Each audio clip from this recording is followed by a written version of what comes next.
नमस्ते दोस्तों, आज बहुत गंभीर मसले पर आपसे बात करना चाहता हूं। घर में होने वाले झगड़े, ये माता पिता के बीच घर में जो झगड़े होते हैं, ये बच्चों के मन में बहुत विपरीत प्रभाव डालते हैं। वो परेशान हो जाते हैं, बच्चे जिद्दी हो जाते हैं, हिंसक हो जाते हैं। बड़े तो सुलह कर लेते हैं, लेकिन वो बच्चे, उनके मन पर बहुत खराब प्रभाव पड़ता है। वो गाली गलौज देने लगते हैं, आप बर्तन फेंकते हो और आपकी लड़ाई मारपीट में जाके समाप्त होती है।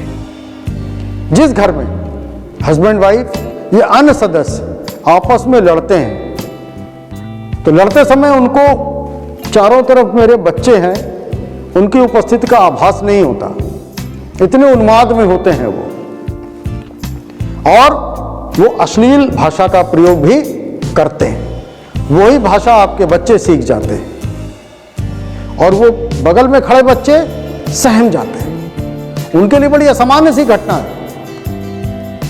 भय, अनिश्चितता, आशंका के भंवर में फंस जाते हैं वो। उनके अंदर एक अपराध भाव आ जाता है। ऐसे बच्चे दब्बू हो जाते हैं और समाज से कटे कटे रहते हैं, जिसका अंत उन बच्चों का डिप्रेशन होता है। अगर आप में, पति पत्नी में या घर के अन्य सदस्यों में कोई बात है, तो उसको सामान्य भाषा में बंद कमरे में भी की जा सकती है। उसके लिए इतना वितंडावाद खड़ा करना आवश्यक नहीं है।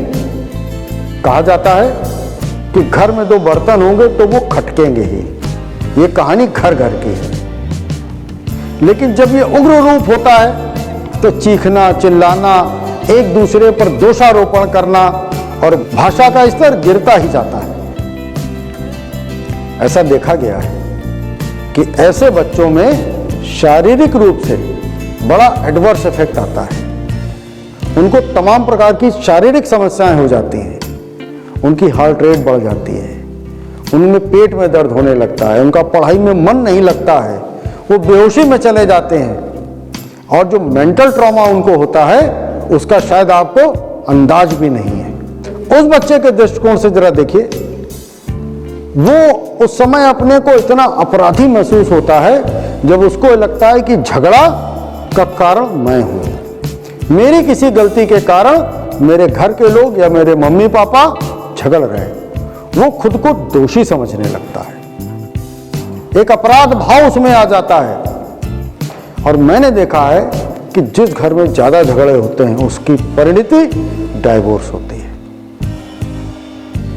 अमेरिका में 19,000 बच्चों पर एक रिसर्च की गई। उसमें देखा गया कि जिन पेरेंट्स या तो डाइवोर्स हैं या उनके घर में झगड़े बहुत होते हैं, अनहेल्दी एटमॉस्फेयर है उनके यहां, उन बच्चों में 20% में आईक्यू लेवल उनका बहुत कम पाया गया, सामान्य से बहुत कम।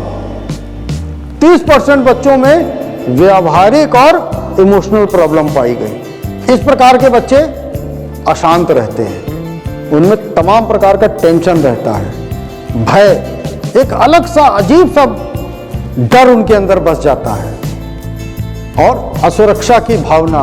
वो बहुत गुस्सैल होते हैं, क्योंकि गुस्सा उन्होंने घर में देखा है। कुंठित हो जाते हैं, चिड़चिड़े हो जाते हैं, जिद्दी हो जाते हैं, और गाली गलौज तो वो करेंगे ही, क्योंकि सीख आपसे रहे। ऐसे बच्चे गलत संगति में चले जाते हैं, जहां उनको आभासी प्यार मिलता है, क्योंकि वास्तविक प्यार तो आप दे नहीं रहे हो। वो आभासी प्यार की तरफ जाकर गलत संगति में पड़ जाते हैं, और ऐसा बच्चा बहुत खतरनाक हो जाता है समाज के लिए। आपको मालूम है, आपके बच्चे आपको रोल मॉडल समझते हैं, वो आपके जैसा बनना चाहते हैं। आप उनको अपना कौन सा रूप दिखा रहे हैं, जरा एक बार इस पर विचार करिए।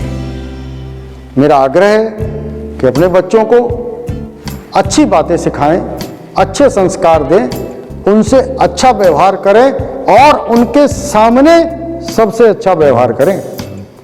तभी वो अच्छे नागरिक बन पाएंगे, सफल नागरिक बन पाएंगे और इस देश का कल्याण कर पाएंगे, साथ ही आपकी मदद भी कर पाएंगे बुढ़ापे में।